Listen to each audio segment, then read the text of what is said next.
ಕಳೆದ ತರಗತಿಯಲ್ಲಿ ನಾವು ರಗಳೆ ಸಾಹಿತ್ಯವನ್ನು ನೋಡಿದ್ವಿ. ಅದರಲ್ಲಿ ಬರುವಂತಹ ಹರಿಹರ ರಚನೆ ಮಾಡಿರುವಂತಹ ಆಡಿದನ ಆಹಾ ಶಂಕರ ಅನ್ನುವ ಪದ್ಯದ ಕುರಿತಾಗಿ ನೋಡಿದ್ವಿ. ಅಷ್ಟಲ್ಲದೆ ಈಗ ನಿಮಗಿರುವಂತಹ ಇನ್ನೊಂದು ಪದ್ಯ, ಕಾಳುಮತಿಗೆ ನಿಂತು ಬುದ್ಧಿ ಹೇಳಿದರೆ ಫಲವೇನು ಅನ್ನುವಂಥ ಚಾಮರಸರ ಕಾವ್ಯದ ಭಾಗವನ್ನಿಟ್ಟಿರುವಂಥದ್ದು. ಅದಕ್ಕಿಂತ ಪೂರ್ವದಲ್ಲಿ ಷಟ್ಪದಿ ಸಾಹಿತ್ಯ ಅಂದ್ರೆ ಏನು, ಅದು ಯಾವಾಗ ಹುಟ್ಕೊತ್ತು, ಅದರಲ್ಲಿ ಬರುವಂಥವುಗಳ ಗಣಗಳೇನೇನಿರ್ತಾವು ಆ ವಿಚಾರವನ್ನು ನೋಡೋಣ. ಆಲ್ರೆಡಿ ನಾವು ಬಹುಶಃ ಹಿಂದಿನ ತರಗತಿ ಒಳಗೆ ಇದನ್ನು ನೋಡಿವಿ. ಷಟ್ಪದಿ ನೋಡಿದೀವಲ್ಲ, ಪ್ರಸ್ತಾರ ಹಾಕೋದು ಇದನ್ನ ನೋಡಿವನ? ಇಲ್ಲ ಸರ್, ಷಟ್ಪದಿ ಹೇಳಿಲ್ಲ, ಅಲಂಕಾರ ಹೇಳಿದೀವ ಅನ್ನೋದು. ಸರಿ, ಈ ಷಟ್ಪದಿ ಸಾಹಿತ್ಯದ ಬಗ್ಗೆ ನಾವು ಇಲ್ಲಿ ನೋಡೋಣ. ನಂತರದ ತರಗತಿ ಒಳಗೆ ಏನೈತಿ, ಷಟ್ಪದಿ ಹೇಗೆ ವಿಂಗಡಣೆ ಮಾಡುವಂಥದ್ದು, ಎಷ್ಟು ಸಾಲುಗಳಿಂದ ಕೂಡಿರ್ತಾವು, ಅದರ ಲಕ್ಷಣಗಳು ಏನು, ರೂಪರೇಷೆಗಳೇನು ಅನ್ನುವಂಥದ್ದು ನಂತರ ತರಗತಿಯಲ್ಲಿ ನೋಡೋಣ. ಇಲ್ಲಿ ಷಟ್ಪದಿ ಸಾಹಿತ್ಯ 13ನೇ ಶತಮಾನದಲ್ಲಿ ಕಾವ್ಯ ಮಾಧ್ಯಮದ ಯುವರಾಣಿಯಾಗಿ ವಿಜೃಂಭಿಸಿದ ಷಟ್ಪದಿ ಜನಪದ ಸಾಹಿತ್ಯದಲ್ಲಿ ತ್ರಿಪದಿಗೆ ದೊರೆತ ಸ್ಥಾನವನ್ನ ನಡುಗನ್ನಡದಲ್ಲಿ ಪಡೆಯಿತು. 13ನೇ ಶತಮಾನದಲ್ಲಿ ಈ ಕಾವ್ಯ ಮಾಧ್ಯಮದ ಯುವರಾಣಿಯಾಗಿ ವಿಜೃಂಭಿಸಿದಂತಹ ಈ ಷಟ್ಪದಿ ಏನೈತಲ್ಲ, ಜನಪದ ಸಾಹಿತ್ಯದಲ್ಲಿ ತ್ರಿಪದಿಗೆ ದೊರೆತಂತಹ ಸ್ಥಾನವನ್ನ ನಡುಗನ್ನಡದಲ್ಲಿ ಪಡೆಯಿತು. ಜನಪದ ಅನ್ನುವಂಥದ್ದು ಮೊದಲಿಗೇನೆ ಇತ್ತು, ಹೌದಾ? ಬಹಳ ಜಿಜ್ಞಾಸೆ ಇರುವಂಥದ್ದು ಜನಪದ ಸಾಹಿತ್ಯ ಮತ್ತು ವಿಶಿಷ್ಟ ಸಾಹಿತ್ಯ ಅನ್ನುವಂಥದ್ದು. ಬಾಯಿಂದ ಬಾಯಿಗೆ ಬಂದಿರುವಂಥದ್ದು ಜನಪದ ಸಾಹಿತ್ಯ, ಮೌಖಿಕವಾಗಿ ಬಂದಿರುವಂಥದ್ದು, ಬರವಣಿಗೆ ಏನಿರಲಿಲ್ಲ. ಈಗ ತಾಯಂದ್ರು ಮಕ್ಕಳಿಗೆ ಹೇಳ್ಕೊಡ್ತಾ ಇದ್ರು, ತಂದೆಂದ್ರು ಮಕ್ಕಳಿಗೆ ಹಂತಿ ಪದಗಳನ್ನು ಅಥವಾ ಇನ್ನಿತರ ಪದಗಳನ್ನು ಹೇಳ್ಕೊಡುವಂಥದ್ದು, ಸಮುದಾಯದವರು ಹೇಳ್ಕೊಡುವಂಥದ್ದು ಇತ್ತು. ಆದ್ರೆ ಇವತ್ತಿಲ್ಲ, ಪೂರ್ತಿ ಕಣ್ಮರೆಯಾಗಿ ಹೋಗ್ಬಿಟ್ಟತ್ತೆ ಜನಪದ ಸಾಹಿತ್ಯ ಅನ್ನುವಂಥದ್ದು. ಎಲ್ಲೋ ಅಲ್ಲೋ ಇಲ್ಲೇನೋ ಉಳ್ಕೊಂಡತ್ತ ಅಷ್ಟೇ. ಆದ್ರೆ ಮೊದಲಿನಷ್ಟು ವಿಸ್ತೃತತೆಯನ್ನ, ವಿಶಾಲತೆಯನ್ನ ಪಡ್ಕೊಂಡಿಲ್ಲ. ಷಟ್ಪದಿಯ ಮೊದಲ ಕುರುಹು ದೊರೆಯುವುದು ನಾಗವರ್ಮನ ಛಂದೋಂಬುದಿಯಲ್ಲಿ. ನಾಗವರ್ಮನ ಈ ಛಂದೋಂಬುದಿಯಲ್ಲಿ ಸಿಗತ್ತೆ. ಅಂಶಗಣಾನ್ವಿತವಾಗಿದ್ದ ಷಟ್ಪದಿಯ ಲಕ್ಷಣವನ್ನ ಅಲ್ಲಿ ಹೀಗೆ ಹೇಳಲಾಗಿದೆ. ಆ ಷಟ್ಪದಿ ಲಕ್ಷಣವನ್ನ ಹೇಳಿರುವಂಥದ್ದು ಇಲ್ಲಿ ಒಂದು ಪದ್ಯ ಕೊಟ್ಟು ಹೇಳ್ಯಾರ. ಇಲ್ಲಿ ನೀವು ಇಂಪಾರ್ಟೆಂಟ್ ಇರುವಂಥದ್ದು ಯಾವ್ದಂದ್ರೆ ನಾಗವರ್ಮ ಹೇಳಿರುವಂಥದ್ದು.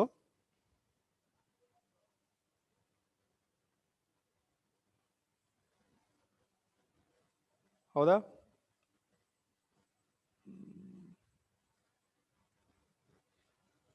ಇದು ನಿಮ್ಗೆ ಬಹಳ ಇಂಪಾರ್ಟೆಂಟ್ ಆಗಿರುವಂಥದ್ದು ಯಾವುದು ಅಂದ್ರೆ, ಇಲ್ಲಿ ನಾಗವರ್ಮ ಏನ್ ಹೇಳಿದ ನೋಡ, ಅದೊಂದು ನಾಗವರ್ಮನ ಆ ಕೃತಿ ಯಾವುದು, ಛಂದೋಂಬುದಿಯಲ್ಲಿ ಅನ್ನುವಂಥದ್ದು. ಹೌದಾ? ಆ ನಾಗವರ್ಮನ ಛಂದೋಂಬುದಿಯಲ್ಲಿ ಹೇಳಿದಿರುವಂಥದ್ದು ಇದು ಕೃತಿ. ನಂತರ ಇದು ನಾಗವರ್ಮಂದು ಅವನ ಹೆಸರು.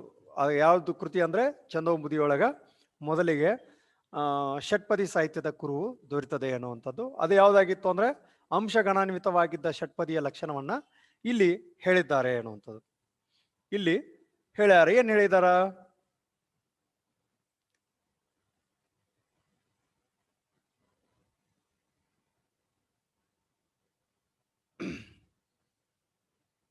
ಇದು ಮಂದರ ದರಗಣಂ ಬಂದೀರ್ಕಾರಂತ್ಯದೊಳ್ ಕುಂದರೆ ನೆಲಸುಗೆ ಮದನಹರಂ ಇಂದು ನಿಭಾನನೆ ಮಂದನ ಪದವಿಯ ಅಂದ ಮೇಗಾಲ್ ಗಾಯಕಲ್ಕೆ ಷಟ್ಪದಿ ಕೇಳನು ಅಂತ ಮಾತನ್ನು ಹೇಳೋದು. ಅದರ ರೂಪರೇಷೆಗಳನ್ನ ಹೇಳಿರುವಂಥದ್ದು. ಅದರದ್ದು ಇಲ್ಲಿ ಅರ್ಥವನ್ನು ಹೇಳ್ತಾರೆ. 6 ಮಂದರ ದರಗಣಗಳು, 6 ವಿಷ್ಣು ಗಣಗಳು ಬಂದು ಕೊನೆಯಲ್ಲಿ ಒಂದು ಏನ್ ಬರಬೇಕು, ರುದ್ರ ಎಂಬ ಗಣ ತಪ್ಪದೆ ನೆಲೆಸಿರುತ್ತದೆ ಎಂದು. 6 ಮಂದರದ ದರಗಣಗಳು ವಿಷ್ಣು ಗಣಗಳಿರಬೇಕು, ಕೊನೆಯಲ್ಲಿ ಏನಾಗಿರ್ಬೇಕು, ಒಂದು ರುದ್ರಗಣ ಬರಬೇಕು. ವಿಷ್ಣು, ಯಾವುದು, ರುದ್ರ, ಬ್ರಹ್ಮ ಅನ್ನುವಂಥ ಗಣಗಳು ಬರ್ತವೆ. 3 ರೀತಿಯಾದಂಥ ಗಣಗಳನ್ನು ನಾವು ಮಾಡ್ಕೊಳ್ತೀವಿ. ಅದನ್ನು ನಾನು ಹೇಳ್ತೀನಿ ನಂತರದಲ್ಲಿ ಷಟ್ಪದಿ ವ್ಯಾಕರಣಾಂಶದೊಳಗೆ ಹೇಳ್ಬೇಕಾದ್ರೆ ಅದನ್ನು ಹೇಳ್ತೀನಿ. ಮುಂದಿನ ಪದ್ಯ ಭಾಗವು ಇದೇ ನಿಯಮವನ್ನು ಒಳಗೊಂಡಿರುತ್ತದೆ, ಅದು ಷಟ್ಪದಿ ಎಂದು ಹೇಳಿದ್ದಾನೆ. ಈ ಅಂಶಗಣಾನ್ವಿತ ಷಟ್ಪದಿಯಲ್ಲಿ 6 ವಿಷ್ಣು ಗಣಗಳು, 1 ರುದ್ರಗಣಗಳಿರುತ್ತವೆ. ಪೂರ್ವಾರ್ಧದಂತೆ ಉತ್ತರಾರ್ಧವಿರುತ್ತದೆ. ಇಲ್ಲೇನೈತಲ್ಲ, ಇದು ಪೂರ್ವಾರ್ಧವಾಗಿರುವಂಥದ್ದು. ಇದು ಪೂರ್ವಾರ್ಧವಾಗಿರುವಂಥದ್ದು. ಇದು ಏನಿದೆ ಅಲ್ಲ, ಇದು ಉತ್ತರಾರ್ಧ ಅಂತ ಕರಿತಾರೆ. ಇದಕ್ಕೆ ಮೇಲಿಂದ ಪೂರ್ವಾರ್ಧ, ಇದು ಉತ್ತರಾರ್ಧ ಅಂತ ಹೇಳಿ ಕರೆಯುವಂಥದ್ದು ಇದೆ. ಮುಂದ ಎಷ್ಟು 6 ವಿಷ್ಣು ಗಣಗಳಿರ್ಬೇಕು, 1 ರುದ್ರಗಣ ಇರಬೇಕು ಅನ್ನುವಂಥದ್ದು. 6 ವಿಷ್ಣು ಗಣಗಳಿರಬೇಕು, 1 ರುದ್ರಗಣ ಇರಬೇಕು ಅನ್ನುವಂಥದ್ದು ಕೂಡ ನಿಯಮ ಇರುವಂಥದ್ದು. ಆ ನಿಯಮಕ್ಕನುಸಾರವಾಗಿ ಇವು ಉತ್ತರಾರ್ಧ ಮತ್ತು ಪೂರ್ವಾರ್ಧಗಳನ್ನು ಒಳಗೊಂಡಿರ್ತವೆ. ಈ ಮೇಲಿನ ಲಕ್ಷಣ ನೋಡಿದಾಗ ಮೂಲದಲ್ಲಿ ಒಂದೇ ಷಟ್ಪದಿ ಇದ್ದಂತೆ ಕಾಣುತ್ತದೆ. ಈ ಮೇಲೆ ಲಕ್ಷಣ ನೋಡ್ಬಿಟ್ರ ಒಂದೇ ಷಟ್ಪದಿ ಐತಿ ಅನ್ನುವಂಥದ್ದನ್ನು ಕಾಣ್ತತಿ, ಒಂದೇ ಇರ್ಬೋದು ಅಂತೇಳಿ. ಆದ್ರೆ ಬೇರೆ ಬೇರೆಯವರು ಬೇರೆ ರೀತಿಯಾಗಿ ಹೇಳುವಂಥ. ತೀನಂಶ್ರೀ ಅವರು ಅಮ್ಮಿನಬಾವಿ ಶಾಸನದ ಆಧಾರದ ಮೇಲೆ ಇರುವುದೊಂದೇ ಷಟ್ಪದಿ ಎಂದು ಹೇಳಿದ್ದಾರೆ. ತೀನಂಶ್ರೀ ಅವರು ಏನ್ ಮಾಡ್ತಾರೆ, ಇದು ಅಮ್ಮಿನಬಾವಿ ಎನ್ನುವಂತ ಶಾಸನದ ಆಧಾರದ ಮೇಲೆ ಇರುವುದಂತ ಈ ಒಂದೇ ಷಟ್ಪದಿ ಐತಿ ಅಂತ ಹೇಳಿ ಹೇಳ್ತಾರೆ. ಆದ್ರೆ 1129 ಮೂರನೆಯ ಸೋಮೇಶ್ವರನ ಮಾನಸೋಲ್ಲಾಸದಲ್ಲಿ ಒಂದೇ ಒಂದು ಮೂಲ ಷಟ್ಪದಿಯ ಉಲ್ಲೇಖವಿದೆ. ಈ 3ನೇ ಸೋಮೇಶ್ವರ ಬರೆದಿರುವಂತಹ ಮಾನಸೋಲ್ಲಾಸ ಇದು ಇಂಪಾರ್ಟೆಂಟ್ ಆಗಿರುವಂತದ್ದು. ಇವನು ಹೊಂದಿಸ್ಬರೋರು ಕೇಳ್ತಾರ, ಬಹುಶಃ ಇಲ್ಲಂತರೂ ಇದ್ರಾಗ ಕೇಳಿಲ್ಲ, ಇವನು ಎಲ್ಲಿ ಕೇಳಿಲ್ಲ. ಆದ್ರೆ ನಿಮಗೆ ಕಾಂಪಿಟೇಟಿವ್ ಎಕ್ಸಾಮ್ ಗೊತ್ತಿರ್ಲಿ ಏನೋ ಅಂತದನ್ನು. ಸಾಮಾನ್ಯ ಜ್ಞಾನದೊಳಗ ಕನ್ನಡಕ್ಕೆ 33, ಇಂಗ್ಲಿಷ್ಗೆ 33, ಕಂಪ್ಯೂಟರ್ಗೆ 33 ಕೇಳುವಂತ ಒಂದು ಸಿಚುವೇಶನ್ ಇರುವಂತದ್ದು. ಅಲ್ಲಿ ಈ ರೀತಿ ಹೊಂದಿಸಿ ಬರೋರು ಕೇಳ್ತಾರ. ಇಲ್ಲಿಕಂದ್ರ ಕೃತಿಯನ್ನು ಕೊಟ್ಟು ಇದು ಯಾರ್ದು ಅಂತ ಕೇಳ್ತಾರ ಅನ್ನೋಂಥದ್ದು. ಇದನ್ನು ಕೇಳಿದಾರೆ. ಇದನ್ನು ಯಾವುದು 3ನೇ ಸೋಮೇಶ್ವರ ರಚಿಸಿರುವಂತಹ ಕೃತಿ ಯಾವುದು ಅಂತೇಳಿ ಜನರಲ್ ಸಬ್ಜೆಕ್ಟ್ ನೊಳಗೆ ಕೇಳಿದ್ದಾರೆ. ಮಾನಸೋಲ್ಲಾಸ ಅನ್ನುವಂಥದ್ದು 3ನೇ ಸೋಮೇಶ್ವರ ಬರೆದಿರುವಂತ ಕೃತಿ. ಅದು ಕ್ರಿಸ್ತಶಕ 1129 ರಚನೆ ಆಯಿತು ಅನ್ನುವಂಥದ್ದು. ಅದ್ರೊಳಗ ಒಂದೇ ಒಂದು ಮೂಲ ಷಟ್ಪದಿ ಉಲ್ಲೇಖವಿದೆ. ಜಯಕೀರ್ತಿಯ ಚಂದೋನುಶಾಸನದ ಲಕ್ಷಣ ಪದ್ಯದಲ್ಲಿ ಷಟ್ಪದಿಕ ಎಂಬ ಪದ ಪ್ರಯೋಗವಿದೆ. ಹೌದಾ? ಈ ಜಯಕೀರ್ತಿ ಅನ್ನುವಂಥವನು ಚಂದೋನುಶಾಸನ. ಅಲ್ಲಿ 1ನೇ ನಾಗವರ್ಮಂದು ಯಾವ್ದು ಕೃತಿ? 1ನೇ ನಾಗವರ್ಮಂದು ಚಂದೋಂಬುದಿ ಅನ್ನುವಂಥದ್ದು. ಹೌದಾ? ಚಂದೋಂಬುದಿ ಅನ್ನುವಂಥದ್ದು 1ನೇ ನಾಗವರ್ಮಂದಾದ್ರೆ ಜಯಕೀರ್ತಿದು ಚಂದೋನುಶಾಸನ ಮತ್ತು 3ನೇಯ ಸೋಮೇಶ್ವರಂದು ಮಾನಸೋಲ್ಲಾಸ ಅನ್ನುವಂಥ ಕೃತಿಯೊಳಗು ಇವುಗಳಲ್ಲಿ ಷಟ್ಪದಿಯ ವಿಚಾರವನ್ನಾಗಿ ಕೂಡ ಮಾತನಾಡಿದ್ದಾರೆ ಅನ್ನುವಂಥದ್ದು. ಈ ರೀತಿ ಇಲ್ಲಿ ಯಾರೋ ಜಯಕೀರ್ತಿಯ ಚಂದೋನುಶಾಸನದೊಳಗೆ ಏನಂತ ಕರಿತಾ ಇದ್ರು ಅಂದ್ರೆ ಷಟ್ಪದಿಕ ಅಂತೇಳಿ ಅದನ್ನ ಒಂದು ಪದ ದೊರೀತದೆ. ಹಿಂಗಾಗಿ ಷಟ್ಪದಿಯ ಬಳಕೆ ಇತ್ತು ಅನ್ನುವಂಥದ್ದು ವಿಚಾರ ಮಾಡ್ತಾರೆ. ಒಂದಿದ್ದ ಮೂಲ ಷಟ್ಪದಿ ಶರಣರ ಕಾಲಕ್ಕೆ 6 ಆಗಿದೆ. ಮೊದಲು ಒಂದ ಷಟ್ಪದಿ ಅನ್ನುವಂಥದ್ದು ಏನಿತ್ತಲ್ಲ ಅದು ಇವಾಗ ಏನಾಗ್ಬಿಟ್ಟದಂದ್ರೆ ಶರಣರ ಕಾಲಕ್ಕೆ 6 ಆಗ್ಬಿಟ್ಟಿದಾವೆ. 6 ಷಟ್ಪದಿಗಳಿದಾವೆ. ಶರಕುಸುಮ, ಭೋಗ, ಭಾಮಿನಿ, ಪರಿವರ್ಧನಿ, ವಾರ್ಧಕ ಅನ್ನುವಂಥ 6 ರೀತಿಯಾದಂಥ ಷಟ್ಪದಿಗಳನ್ನ ವಿಧಗಳನ್ನಾಗಿ ಮಾಡ್ಕೊಂಡಿದ್ದೀವಿ. ಮೂಲತಃ ಅಂಶಗಣ ಘಟಿತವಾದದ್ದು ಮುಂದೆ ಮಾತ್ರಾಗಣಕ್ಕೆ ತಿರುಗಿದೆ. 1224ರಲ್ಲಿದ್ದ ಪೊಳಲ್ವ ದಂಡನಾಥ ತನ್ನ ಹರಿಚರಿತ್ರೆಯಲ್ಲಿ ಹಾಗೂ 1275ರಲ್ಲಿದ್ದಂಥ ಕುಮದೇಂದು ತನ್ನ ಕುಮದೇಂದು ರಾಮಾಯಣ ಅಂಶ ಗಣಾನ್ವಿತ ಷಟ್ಪದಿಯಲ್ಲಿ ಬರೆದಿದ್ದಾನೆ. ಮೊದಲು ಏನಿತ್ತದು ಮೂಲತಃ ಅಂಶಗಣ ಘಟಿತವಾದದ್ದು, ಮುಂದೆ ಏನಾಯ್ತು ಮಾತ್ರ ಅಂಶಗಣ ಮಾತ್ರಗಣ ರೀತಿ ಬರುತ್ತಲ್ಲ ಅದು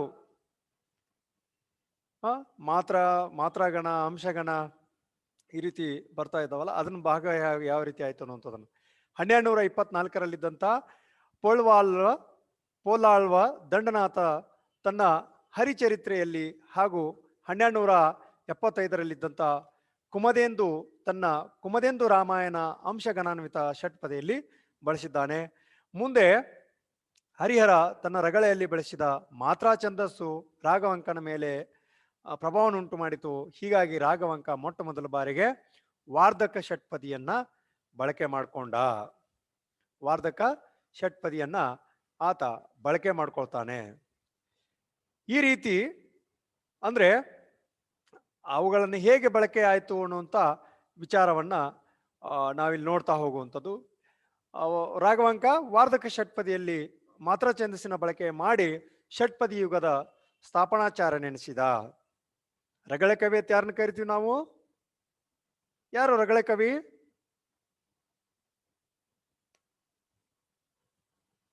ಯಾರು ರಗಳೆ ಕವಿ?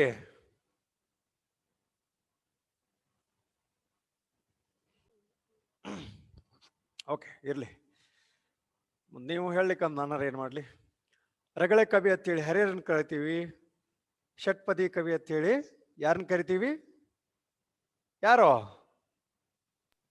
ರಾಘವಂಕ. ಷಟ್ಪದಿ ಬ್ರಹ್ಮ ಯಾರೋ? ಸರಿ ಐತಿ ಹೇಳು. ರಾಘವಂಕ. ಗುಡ್, ರಾಘವಂಕ. ಷಟ್ಪದಿ ಬ್ರಹ್ಮ ರಾಘವಂಕ ಕರೆದ್ರೆ ಹರಿಹರ ಯಾವುದು? ರಗಳೆ ಕವಿ ಅಂತೇಳಿ. ರಗಳೆ ಕವಿ. ಅವ್ನೇನೋ ಒಂದ್ ಹೇಳ್ತಾರ ಹರಿಹರನ ಬಗ್ಗೆ, ರಗಳೆ ಕವಿ ರಗಳೆ ಕವಿ ಅಂತೇಳಿ ಅವ್ನಿಗೊಂಥರ ಅವಮಾನ ಮಾಡಿದಿರತ್ತ. ಹಿಂಗಾಗಿ ಅವನು ಒಂದು ಚಂಪು ಕಾವ್ಯವನ್ನು ಬರೆದಿದ್ದಾನ, ಅದು ಗಿರಿಜಾ ಕಲ್ಯಾಣ ಅನ್ನುವಂಥದ್ದು. ಇರ್ಲಿ, ಷಟ್ಪದಿ ಬ್ರಹ್ಮನಾಗಿರುವಂತ ಸ್ಥಾಪನಾಚಾರ್ಯರಾಗಿರುವಂತ ಅವನು ಯಾರು ಅಂದ್ರೆ ರಾಘವಂಕ. ಭೀಮಕವಿ ತನ್ನ ಬಸವ ಪುರಾಣದಲ್ಲಿಯೂ ಭಾಮಿನಿ ಷಟ್ಪದಿ ಬಳಸಿ ಕಾವ್ಯ ರಚಿಸಿದನು. ನೋಡು, ಇವನು ಬೇಕಾದ್ರೆ ನೀವು ನೋಟ್ ಮಾಡ್ಕೊಳ್ರಿ. ಭೀಮಕವಿಯ ಕೃತಿ ಯಾವುದು? ಬಸವ ಪುರಾಣ. ಈ ಬಸವ ಪುರಾಣ ಅನ್ನುವಂಥ ಕೃತಿಯನ್ನ ಯಾವ ಷಟ್ಪದಿಯಲ್ಲಿ ಬಳಕೆ ಮಾಡಿದ ಅಂದ್ರೆ ಭಾಮಿನಿ ಷಟ್ಪದಿಯಲ್ಲಿ ಬಳಕೆ ಮಾಡಿದ. ಇದನ್ನು ಕೂಡ ಕೇಳಿದ್ದಾರೆ. ಭೀಮಕವಿಯ ಬಸವ ಪುರಾಣವು ಯಾವ ಷಟ್ಪದಿಯಲ್ಲಿ ರಚಿತಗೊಂಡಿದೆ? ಏನು ಕರ್ನಾಟಕ ಭಾರತ ಕಥಾಮಂಜರಿ ಅನ್ನುವಂಥ ಕುಮಾರವ್ಯಾಸನ ಕೃತಿಯು ಯಾವ ಷಟ್ಪದಿಯಲ್ಲಿ ರಚಿತಗೊಂಡಿದೆ? ಚಾಮರಸನ ಪ್ರಭುಲಿಂಗ ಲೀಲೆಯನ್ನ ಯಾವ ಷಟ್ಪದಿಯಲ್ಲಿ ರಚಿಸಲಾಗಿದೆ? ಕನಕದಾಸನು ರಾಮದಾನ ಚರಿತೆಯನ್ನ ಯಾವ ಷಟ್ಪದಿಯಲ್ಲಿ ರಚಿಸಿದ್ದಾನೆ ಅಂತ ಕೇಳಿದಾರ. ಎಲ್ಲವೂ ನೋಡ್ರಿ ಭಾಮಿನಿಯೊಳಗೆ ಇರುವಂಥದ್ದು. ಬಸವ ಪುರಾಣ ಭಾಮಿನಿ ಷಟ್ಪದಿ, ಕುಮಾರವ್ಯಾಸ ಕರ್ನಾಟಕ ಭಾರತ ಏನು ಕಥಾಮಂಜರಿ ಇದೆಯಲ್ಲ ಅದು ಭಾಮಿನಿ ಷಟ್ಪದಿ ಒಳಗಿರುವಂಥದ್ದು. ಚಾಮರಸನ ಪ್ರಭುಲಿಂಗ ಲೀಲೆ ಅನ್ನುವಂಥದ್ದು ಏನಿದೆ ಅದು ಭಾಮಿನಿ ಅನ್ನುವಂಥದ್ದು. ಕನಕದಾಸನ ರಾಮದಾನ ಚರಿತೆ ಅನ್ನುವಂಥದ್ದು ಕೂಡ ಭಾಮಿನಿಯಲ್ಲಿ ರಚಿತಗೊಂಡಿರುವಂಥದ್ದು. ಇದು ಕನ್ನಡದ ಕಾಂಪಿಟೇಟಿವ್ ಒಳಗೆ ಹೆಂಗೆ ಕೇಳ್ತಾನಂದ್ರೆ ಬಸವ ಪುರಾಣ, ಪ್ರಭುಲಿಂಗ ಲೀಲೆ, ಕರ್ನಾಟಕ ಭಾರತ ಕಥಾಮಂಜರಿ ಅಥವಾ ವೀರೇಶ ಚರಿತೆ ಅಂತ ಒಂದು ಕೃತಿ ಕೊಟ್ಟಿರ್ತಾನ ಅನ್ನೋದು. ಇವುಗಳಲ್ಲಿ ಯಾವುದು ಭಾಮಿನಿ ಷಟ್ಪದಿಯನ್ನ ಹೊರತುಪಡಿಸಿದ್ದಾಗಿದೆ ಅಂತ ಒಂದು ಪ್ರಶ್ನೆ ಕೇಳ್ತಾನ. ಯಾವುದು ಉತ್ತರ ಆಗತ್ತೆ? ಬಸವ ಪುರಾಣ ಕೊಟ್ಟಾನ, ಕರ್ನಾಟಕ ಭಾರತ ಕಥಾಮಂಜರಿ ಕೊಟ್ಟಾನ, ಪ್ರಭುಲಿಂಗ ಲೀಲೆ ಕೊಟ್ಟಿದ್ದಾನ, ಮುಂದ ವೀರೇಶ ಚರಿತೆ ಅನ್ನುವಂಥದ್ದು ಕೂಡ ಒಂದು ಕೃತಿಯನ್ನು ಕೊಟ್ಟಿದ್ದಾನ. ಇವು ಮೂರು ಭಾಮಿನಿ ಷಟ್ಪದಿಯಲ್ಲಿ ಇರುವಂಥದ್ದು. ವೀರೇಶ ಚರಿತೆ ಎದುರಾಗೋಯ್ತೆ?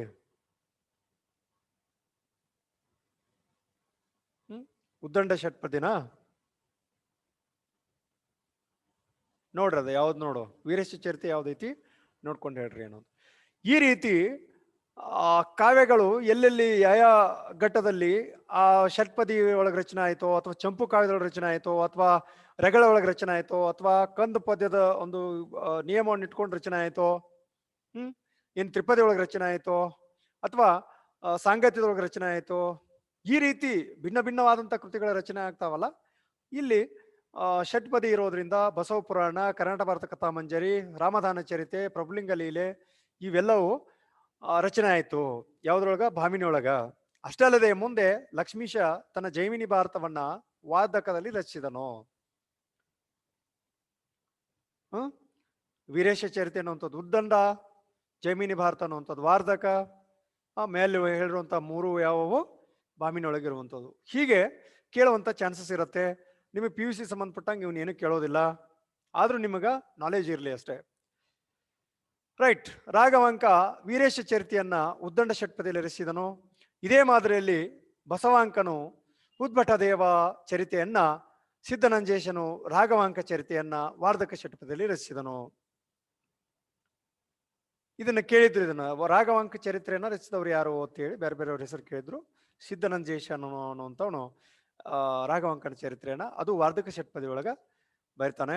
ಬಸವಾಂಕನು ಉದ್ಭಟ ದೇವ ಅನ್ನುವಂಥ ಚರಿತೆಯನ್ನ ಯಾವುದು ವಾರ್ಧಕ್ಕೊಳಗೆ ಬರೆದಿರುವಂಥದ್ದು.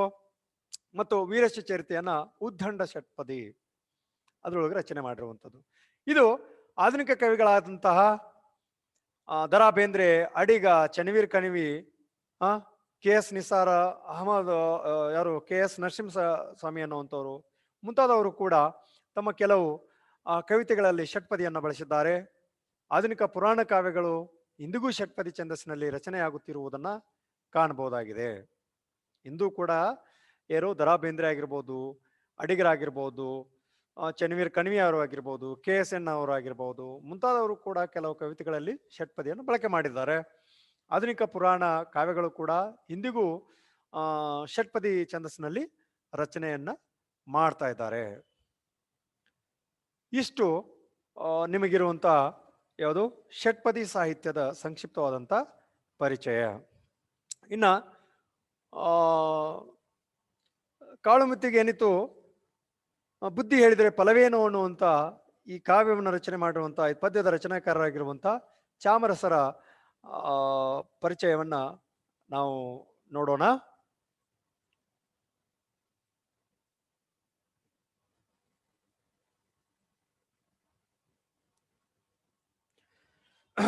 ಓಕೆ, ಕವಿ ಕಾವ್ಯ ಪರಿಚಯ. ಚಾಮರಸರನ್ನ ಪರಿಚಯಿಸುವಂಥದ್ದು. ಕವಿ ಚಾಮರಸನದು ವ್ಯಕ್ತಿತ್ವ ನಿರಸನ ಸ್ವಭಾವ. ಪ್ರಭುಲಿಂಗ ಲೀಲೆ ಕಾವ್ಯವು ವ್ಯಕ್ತಿತ್ವ ನಿರಸನವನ್ನೇ ಹೇಳುವಂಥದ್ದು. ಹೀಗಾಗಿ ಚಾಮರಸ ತನ್ನ ಬದುಕಿನ ಬಗ್ಗೆಯಾಗಲಿ ತನ್ನ ಕಾವ್ಯದ ಬಗ್ಗೆಯಾಗಲಿ ಎಲ್ಲಿಯೂ ಹೇಳಿಕೊಂಡಿಲ್ಲ. ಒಂದು ನಿರಸನವಾದಂಥ ವ್ಯಕ್ತಿತ್ವ ಸ್ವಭಾವ ಯಾರ್ದು? ಚಾಮರಸಂದು. ಆ ಕಾವ್ಯಗಳ ಹೆಂಗ್ ರಚನೆ ಅಂದ್ರೆ ವ್ಯಕ್ತಿಯ ಭಾವನೆಯನ್ನ ಬಿಂಬಿತವಾಗಿರುವಂಥವು. ಅವನ್ ಹೇಗಿರ್ತಾವ ಅವನ ಕಾವ್ಯಗಳು ಹಾಗಿರ್ತಾವು. ಹೌದಲ್ಲ? ನಿಮ್ಗೆ ಯಾವ ವಿಚಾರಗಳು ಬರ್ತಾವ ಅವನ್ ಬರ್ದಾಗ ಮಾತ್ರ ಆ ಕವಿತೆಗಳು ಹಾಕಕ್ಕೆ ಸಾಧ್ಯ ಇದೆ. ಇಲ್ಲಿ ಕೂಡ ಹಾಗೆ ಚಾಮರಸಂದು ವ್ಯಕ್ತಿತ್ವ ಎಂಥದ್ದು ನಿರಸನವಾಗಿರುವಂಥದ್ದು. ಆ ನಿರಸನವಾದಂಥ ಒಂದು ಸ್ವಭಾವ ಹೊಂದಿರುವಂಥ ಚಾಮರಸನು ಈ ಪ್ರಭುಲಿಂಗ ಲೀಲೆ ಕಾವ್ಯವು ವ್ಯಕ್ತಿತ್ವ ನಿರಸನವನ್ನೇ ಹೇಳುವಂಥದ್ದು. ಹೀಗಾಗಿ ಚಾಮರಸ ತನ್ನ ಬದುಕಿನ ಬಗ್ಗೆಯಾಗಲಿ ತನ್ನ ಕಾವ್ಯದ ಬಗ್ಗೆ ಆಗಲಿ ಎಲ್ಲಿಯೂ ಹೇಳ್ಕೊಂಡಿಲ್ಲ. ತನ್ನ ಕಾವ್ಯದ ಬಗ್ಗೆ ಆಗಲಿ ಬದುಕಿನ ಬಗ್ಗೆ ಆಗಲಿ ಎಲ್ಲಿಯೂ ಹೇಳ್ಕೊಂಡಿಲ್ಲ. ಪ್ರಭುಲಿಂಗ ಲೀಲೆ ಕಾವ್ಯದಲ್ಲಿ ಎಲ್ಲಿಯೂ ಚಾಮರಸ ತನ್ನ ಹೆಸರಿನ ಉಲ್ಲೇಖವೇ ಇಲ್ಲ. ಆದರೆ ಬಾಹ್ಯ ಆಧಾರಗಳಿಂದ ಅಂದ್ರೆ ನಂತರದ ಕವಿಗಳು ಚಾಮರಸನ ಬಗ್ಗೆ ಬರೆದಿರುವ ಸಂಗತಿಗಳಿಂದ ಈತ ಗದಗ ಜಿಲ್ಲೆಯ ನಾಗಣಾಪುರದವನು. ಚಾಮರಸ ಎಲ್ಲಿಯವ ಅಂದ್ರೆ ಗದಗ ಜಿಲ್ಲೆಯ ನಾಗಣಾಪುರದವನು, ಈಗಿನ ನಾರಾಯಣಪುರ ಅಂತ ಹೇಳ್ತೀವಲ್ಲ ಅದು ಎಂಬುದು ತಿಳಿದು ಬರುತ್ತದೆ.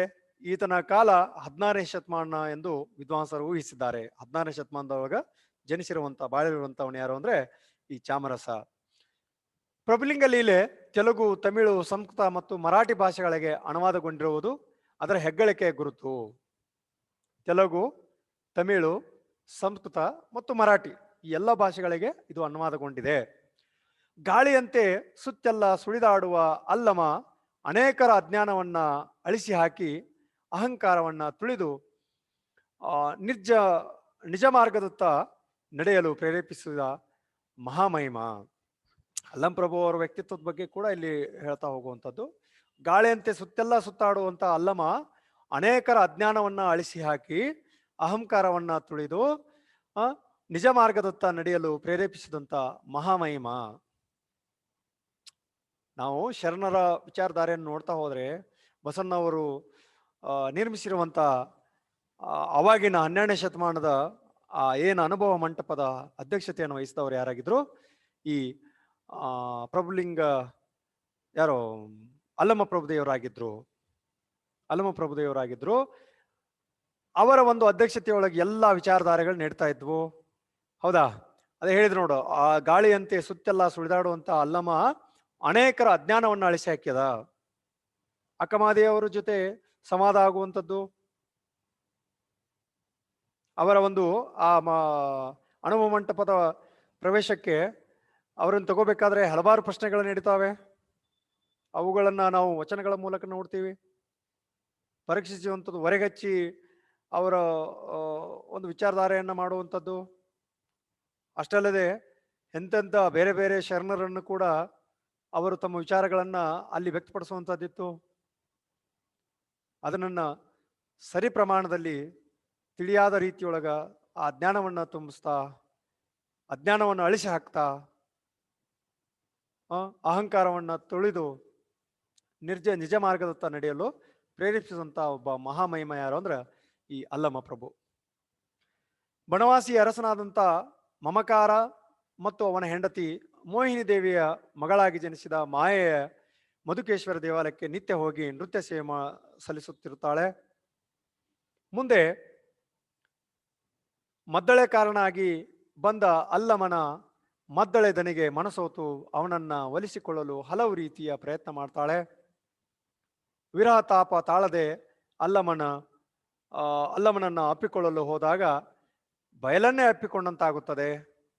ಹೇಗಾದರೂ ಮಾಡಿ ಅಲ್ಲಮನನ್ನ ಒಪ್ಪಿಸುವಂತೆ ತನ್ನ ಗೆಳತಿಯಾದ ವಿಮಳೆಗೆ ಹೇಳುತ್ತಾಳೆ. ಅಲ್ಲಿ ನಡೆಯುವಂಥ ಸಂದರ್ಭ ಇಲ್ಲಿ ವಿಚಾರ ಮಾಡ್ತಾ ಇರುವಂಥದ್ದು. ಏನಾಗತ್ತೆ, ಬನವಾಸಿಯ ಅರಸನಾದಂಥ ಮಮಕಾರ ಮತ್ತು ಅವನ ಹೆಂಡತಿ ಮೋಹಿನಿ ದೇವಿಗೆ ಇವರೊಬ್ಬರ ಮಗಳಾಗಿರುವಂಥ ಯಾರು, ಮಾಯೆ, ಆ ಮಧುಕೇಶ್ವರ ಬನವಾಸಿಯೊಳಗಿರುವಂಥ ಮಧುಕೇಶ್ವರ ದೇವಾಲಯಕ್ಕೆ ನಿತ್ಯ ಹೋಗಿ ನೃತ್ಯ ಸೇವೆ ಸಲ್ಲಿಸ್ತಾ ಇರ್ತಾಳೆ. ಮುಂದೆ ಮದ್ದಳೆ ಕಾರಣಾಗಿ, ಮದ್ದಳೆ ಬಾರಿಸೋದು ಅಂತ ಹೇಳ್ತಾರೆ ನೋಡು, ಅದು ಮದ್ದಳೆ ಕಾರಣ ಆಗಿ ಬಂದಂತ ಅಲ್ಲಮನ ಮದ್ದಳೆ ದನಿಗೆ ಮನಸೋತು ಅವನನ್ನು ಒಲಿಸಿಕೊಳ್ಳಲು ಹಲವು ರೀತಿ ಪ್ರಯತ್ನ ಪಡ್ತಾಳೆ. ಆದರೆ ಆತ ಅವಳ ಒಂದು ವಿರಹಕ್ಕೆ ಆತ ಒಗ್ಗೋದಿಲ್ಲ. ಅಷ್ಟಲ್ಲದೆ ವಿರಹ ತಾಪ ತಾಳದೆ ಅಲ್ಲಮನನ್ನು ಅಪ್ಪಿಕೊಳ್ಳಲು ಹೋದಾಗ ಬಯಲನ್ನ ಅಪ್ಪಿಕೊಂಡಂಗೆ ಆಗ್ತದೆ. ಈ ಒಂದು ತನ್ನ ಆ ವಿರಹ ತಾಪದಿಂದ ಹೇಗಾದ್ರೂ ಮಾಡಿ ಆತನನ್ನ ಅಲ್ಲಮನನ್ನ ಒಲಿಸ್ಕೊಳ್ಬೇಕಂತೇಳಿ ತನ್ನ ಗೆಳತಿಯಾದಂಥ ವಿಮಳೆಗೆ ಹೇಳುತ್ತಾಳೆ. ಅಲ್ಲಮ ಮತ್ತು ವಿಮಳೆಯರ ನಡುವೆ ನಡೆಯುವಂತಹ ಹಾಗೂ ಅಲ್ಲಮ ಮಾಯರ ನಡುವೆ ನಡೆಯುವ ಸಂವಾದ ತುಂಬಾ ತಾರ್ಕಿಕವಾಗಿರುವಂಥದ್ದು. ಅದನ್ನೇ ನಿಮಗಿಲ್ಲಿ ಇಟ್ಟಿರುವಂಥದ್ದು. ಅದೇ ಸ್ವಾರಸ್ಯದಿಂದ ಕೂಡಿದ್ದು, ಸಬಲ ಮನಸ್ಕರರು ಆಶೆ ಆಮಿಷಗಳಿಗೆ ಈಡಾಗಲಾರರು ಎಂಬುದನ್ನ ಇಲ್ಲಿ ಬಿಂಬಿಸ್ತದೆ. ಸಬಲ ಮನಸ್ಕರರು ಆಶೆ ಆಮಿಷಗಳಿಗೆ ಈಡಾಗಲಾರರು ಅನ್ನುವಂಥ ವಿಚಾರವನ್ನ ಅದು ಇಲ್ಲಿ ಅಲ್ಲಮನ ಈ ಕಾಳುಮತಿಗೆ ನೆತ್ತು ಬುದ್ಧಿ ಹೇಳಿದರ ಅನ್ನುವಂಥ ಪದ್ಯದಲ್ಲಿ ವ್ಯಕ್ತಪಡಿಸುತ್ತೆ. ಅಲ್ಲಮನ ವಿಚಾರಗಳನ್ನ ಚಾಮರಸ ತನ್ನ ಪ್ರಭುಲಿಂಗ ಲೀಲೆಯಲ್ಲಿ ವ್ಯಕ್ತಪಡಿಸಿರುವಂತಹ ಕೆಲವು ಭಾಗಗಳನ್ನ ಇಲ್ಲಿ ಇಟ್ಟಿದ್ದಾರೆ. ಅದು ನಿಮಗಿರುವಂಥ ಪದ್ಯ ಯಾವುದು ಅಂದ್ರೆ, ಕಾಳುಮತಿಗೆ ಎನಿತು ಬುದ್ಧಿ ಹೇಳಿದರೆ ಫಲವೇನು ಅನ್ನುವಂಥದ್ದು. ಯಾರಿಗೆ ಹೌದಾ, ಬುದ್ಧಿ ಹೇಳೋವರ್ಗೆ ಹೇಳಿದ್ರೆ ಸರಿ, ಅದು ಬುದ್ಧಿ ಕೇಳೋವರ್ಗೆ ಹೇಳಿದ್ರೆ ಸರಿ ಅನ್ನುವಂಥದ್ದನ್ನು. ಅದ್ರಾಗೂ ಹೇಳ್ತಾರೆ ನೋಡು, ಯಾರಿಗೆ ಹೇಳ್ಬೇಕು ಯಾರಿಗೆ ಹೇಳ್ಬಾರ್ದು ಅನ್ನುವಂಥ ರೀತಿ ಒಳಗ.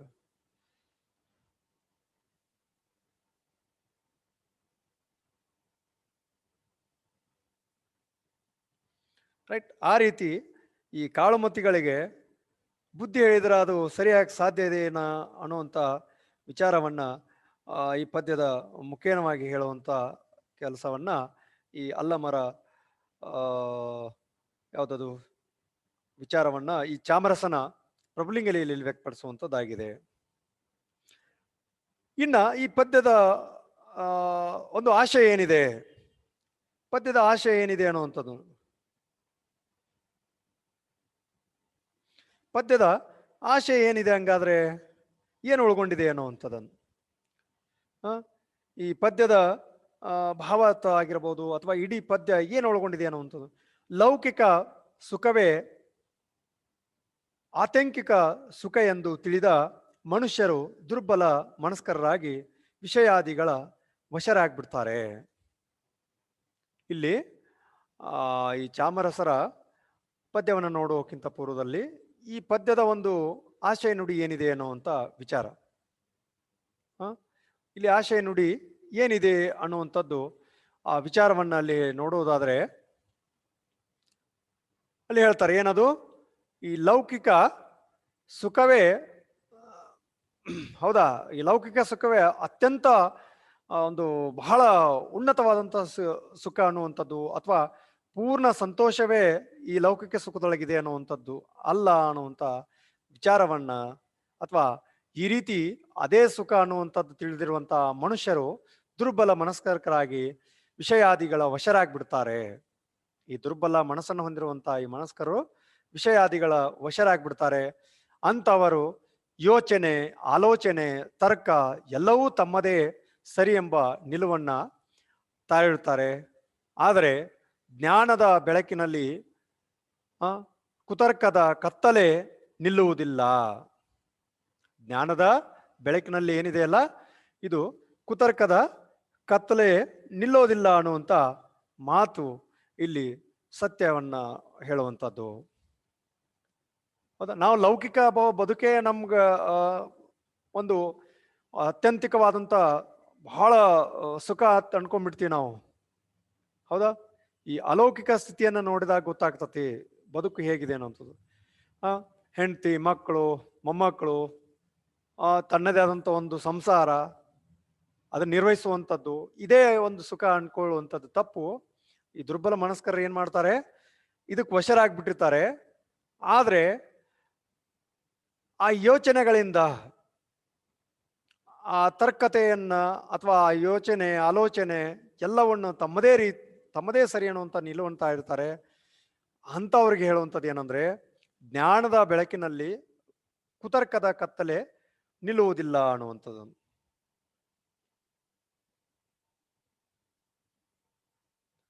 ಅದು ನಿಲ್ಲೋದಿಲ್ಲ, ಕುತರ್ಕದ ಕತ್ತಲೆ ನಿಲ್ಲೋದೇ ಇಲ್ಲ ಅನ್ನುವಂಥ ವಿಚಾರ ಇಲ್ಲಿ ಹೇಳ್ತಾರೆ.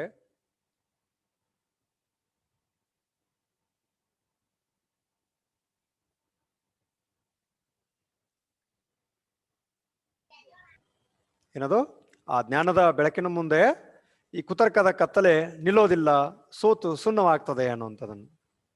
ನಾವು ಎಂಥ ಜ್ಞಾನವನ್ನು ಪಡ್ಕೊಂಡ್ರೆ ಅದದ್ದು ಹರವಣೆ ಬೇರೆ ಆಗಿರ್ತತಿ, ಅದ್ರ ಬೆಳಕೇ ಬೇರೆ ಅನ್ನುವಂಥದ್ದನ್ನು. ನಾವು ಅದನ್ನ ಏನೋ ಒಂದು ಮೋಡಿಯಿಂದ ಮಾಡ್ತಾ ಇದ್ದೀವಿ ಅಂದ್ರೆ ಅದು ನಿಲ್ಲೋದಿಲ್ಲ ಅನ್ನುವಂಥದ್ದು. ಇದು ನಿಮಗೆ ಎಕ್ಸಾಂಪಲ್ ಕೊಡ್ಬೇಕು ಅಂದ್ರೆ, ನೀನು ಕಾಪಿ ಮಾಡಿ ಒಂದು 50 ಮಾರ್ಕ್ಸ್ ಅನ್ನು ತಗೊಂಡ್ಬಿಟ್ಟಿದೀಯಾ ಅಂದ್ರೆ ಅದು ನಿನ್ನ ಒಂದು ಪ್ರತಿಷ್ಠೆ ಅಲ್ಲ. ನೀನು ಕಷ್ಟಪಟ್ಟು ಜ್ಞಾನವನ್ನ ಪಡ್ಕೊಂಡು ಯಾವಾಗ ಬೇಕಾದ ಎಕ್ಸಾಮ್ ನಡೆಸಿದ್ರು ನೀನು ಆ ಎಕ್ಸಾಮ್ ಬರೆಯಕ್ಕೆ ರೆಡಿ ಆಗ್ತೀಯಲ್ಲ, ಅದು ಒಂದು ಒಂದು ಜ್ಞಾನದ ಸ್ಥಿತಿಯನ್ನ ಹೇಳ್ತಾ ಇರುವಂಥದ್ದು. ಮೋಸದಿಂದ ನೀನು ಬರೆದು ನಾನು ಪಾಸ್ ಆಗ್ಬಿಡ್ತೀನಿ ಅನ್ನೋವಂಥದ್ದು ಏನಿರ್ತಲ್ಲ, ಅದು ಯಾವಾಗ್ಲೂ ನಿಂತ್ಕೊಳ್ಳೋದಿಲ್ಲ ಅನ್ನೋಂಥ ವಿಚಾರ. ಇಲ್ಲಿ ಕೂಡ ಅಷ್ಟೇ, ಈ ಲೌಕಿಕ ಸುಖನೇ ಒಂದು ದೊಡ್ಡ ಸುಖ ಅನ್ಕೊಂಡಿರುವಂಥವ್ರು, ಜ್ಞಾನದ ಬೆಳಕಿನಲ್ಲಿ ಇರದೇ ಇರುವಂಥವ್ರು, ಈ ಕುತರ್ಕದ ಕತ್ತಲೆಯಲ್ಲಿ ನಿಲ್ಲುವಂಥವ್ರಿಗೆ ಅವ್ರು ಯಾವಾಗ್ಲೂ ಸುಣ್ಣವಾಗಿರ್ತಾರೆ ಅನ್ನುವಂಥದ್ದು. ಮಾಯೆಯೊಡ್ಡುವ ಎಲ್ಲ ಜಾಲಗಳನ್ನ ಹರಿದೊಗೆದು ವ್ಯಕ್ತಿತ್ವ ವಿಕಸನ ಸಾಧಿಸಬೇಕು ಎಂಬ ಸಂದೇಶ ಇಲ್ಲಿದೆ. ಹೌದಾ, ಈ ನಮಗೆ ಬಂದ್ಕೊಂಡಿರುವಂತ ತೊಡರುಗಳೇನಿರ್ತಾವ ನೋಡು, ಈ ಎಲ್ಲ ತೊಡರುಗಳನ್ನ, ಜಾಲಗಳನ್ನ ಹರಿದೊಗೆದು ನಮ್ಮ ವ್ಯಕ್ತಿತ್ವ ವಿಕಾಸ ಸಾಧಿಸಬೇಕು ಅನ್ನುವಂಥದ್ದನ್ನು. ಏನೋ ಒಂದು ಮಾಡ್ಬೇಕಂತಿರ್ತೀವಿ ಅಥವಾ ಏನೋ ಒಂದು ಸಾಧಿಸ್ಬೇಕಂತಿರ್ತೀವಿ, ಅವುಗಳಿಗೆ ಸುತ್ತಮುತ್ತಿರುವಂತ ಮಾಯೆಯ ರೂಪದೊಳಗಿರುವಂತವುಗಳೆಲ್ಲ ಏನಾಗ್ತಾವಂದ್ರೆ ನಮಗ್ ಜಾಲವನ್ನು ಹೆಂದಿರ್ತಾವೆ. ಆ ಜಾಲವನ್ನ ತಪ್ಪಿಸ್ಕೋಬೇಕು, ಆ ಜಾಲವನ್ನ ಹರಿದೊಗೆದು ನಮ್ಮ ವ್ಯಕ್ತಿತ್ವವನ್ನು ಸಾಧಿಸ್ಕೋಬೇಕು ಅನ್ನುವಂತ ಒಂದು ಸ್ಪಷ್ಟವಾದಂತ ಸಂದೇಶವನ್ನ ಈ ಪದ್ಯದ ಮೂಲಕ ಚಾಮರಸರು ಕೊಡುವಂತ ವಿಚಾರವನ್ನು ನಾವು ನಂತರದ ಪದ್ಯದ ಭಾಗದೊಳಗೆ ತಿಳ್ಕೊಳ್ತೀವಿ.